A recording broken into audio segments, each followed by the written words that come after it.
Stop scrolling, stop blinking, stop breathing if you have to, because I'm about to say something so outrageous, so dangerous, so spiritually damaging that VR is already drawing lines on my face. Barcelona just played 3 games in 1 week, and I'm no longer the same potato I was before them. This video is not analysis, this video is not journalism, this video is a cry for help with stats sprinkled in.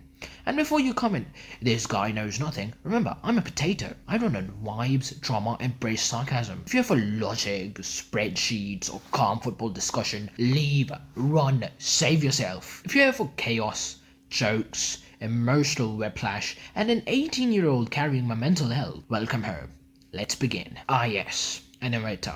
A stadium so cursed that every time Barcelona step inside, physics stops working. I don't care what anyone says, there is a dark magic in that grass. Witches, voodoo, at least one guy whispering ancient spells behind the VAR monitor. Barcelona actually start well, like suspiciously well. We have the ball, we're passing, we're calm. Pedri, who's made of glass but he's pure silk, is moving like he downloaded Iniesta's soul again on his USB. Frankie is gliding. Lamine Yamal, who's 18 years old by the way, is doing things that requires ID and a legal waiver. And then goal. Lamine scores.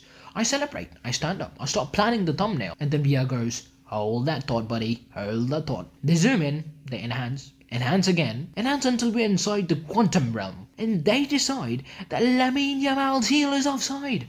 A heel!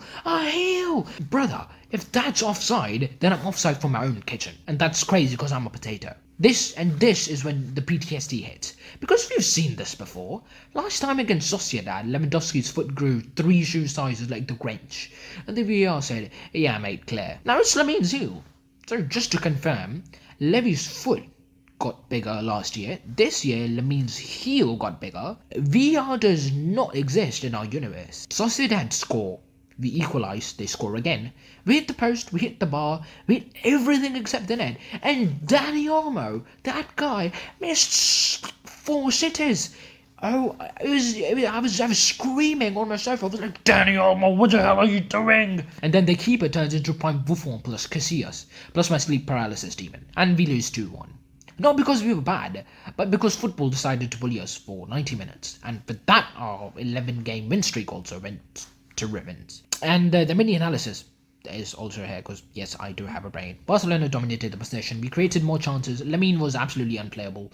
Pedri was cooking until his hamstrings remembered their job description, but no killer instinct. Now, Champions League, away from home, Eastern Europe, freezing cold, hostile crowd. And Barca said, let's make this a psychological thriller. Slavia score first, immediately, in the 10th minute.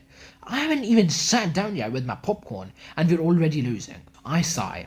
I accept death. And then the Ferminator Fermín Lopez. Yes, the 22-year-old Fermín Lopez. Man said, not today, mate, not today. He scores one. It's not a normal goal. It's like a near post finish. It's a bang of a shot. And then he scores another. A brace in Europe, away from home. Fermín Lopez turns into prime even Rakitic with anger issues for 10 minutes. It's insane.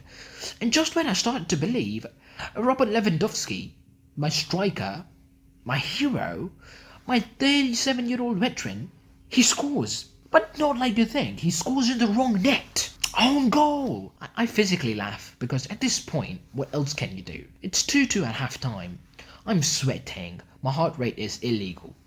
And then the second half starts. And then Pedri goes off injured. I fall to my knees. Again. But then, Dani Olmo, 27 years old, and Barcelona DNA activated. He comes on, takes one touch from the edge of the box, and bang! Top right corner, what a finish!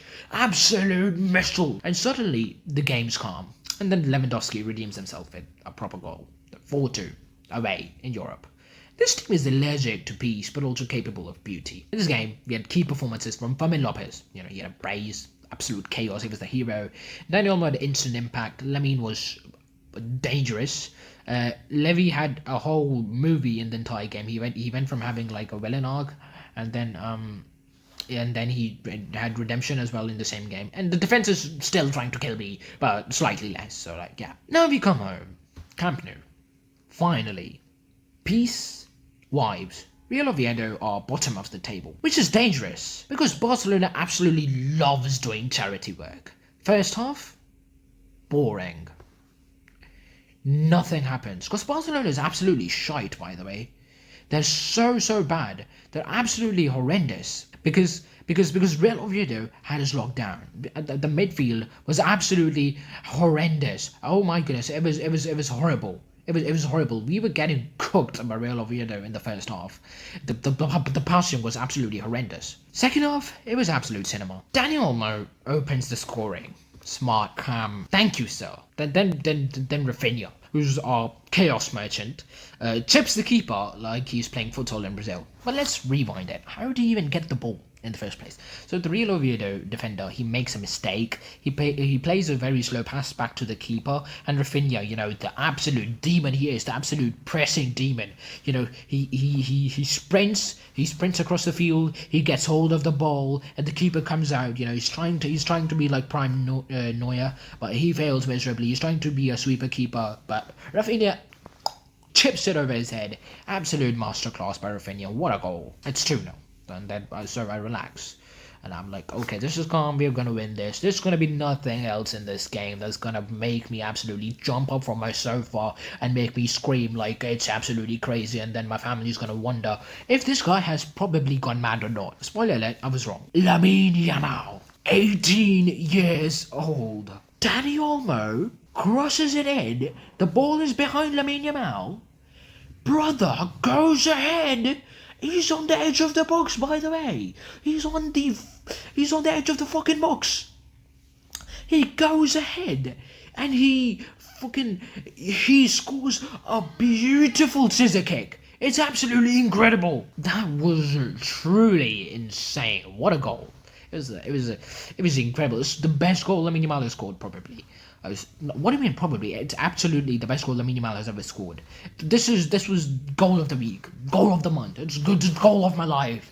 The same kid whose heel was offside last week just did that. The football gods said, sorry about Sociedad, his compensation. So that was 3-0, it was clean, it was professional. Only in the second half though. In the first half we were absolutely horrendous. We couldn't pass to save our lives. And the only reason we actually even won this game, to be very honest with you, is because Real Oviedo is absolute booty cheeks. They made so many mistakes. 2 of their mistakes are the ones that led to our goals, the first 2 goals. Okay. Otherwise, we would have had only... But that, you can't take anything away from that Lamine Yamal goal. That was a brilliant finish into the bottom left corner. Ooh. That was insane. That was an incredible goal. Oh my goodness. So, what did we learn this week? Barcelona are young, talented, chaotic, unstable, entertaining, and emotionally exhausting. Lamine Yamal is not normal, and Pedri needs bubble wrap.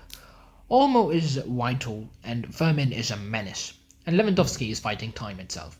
And VR has personal beef with this club. It's not even funny anymore. 3 games, 3 moods, 1 football club. Pain, chaos, and even joy sometimes. And I'll be there again next match day. Same seat, same stress, same emotional damage.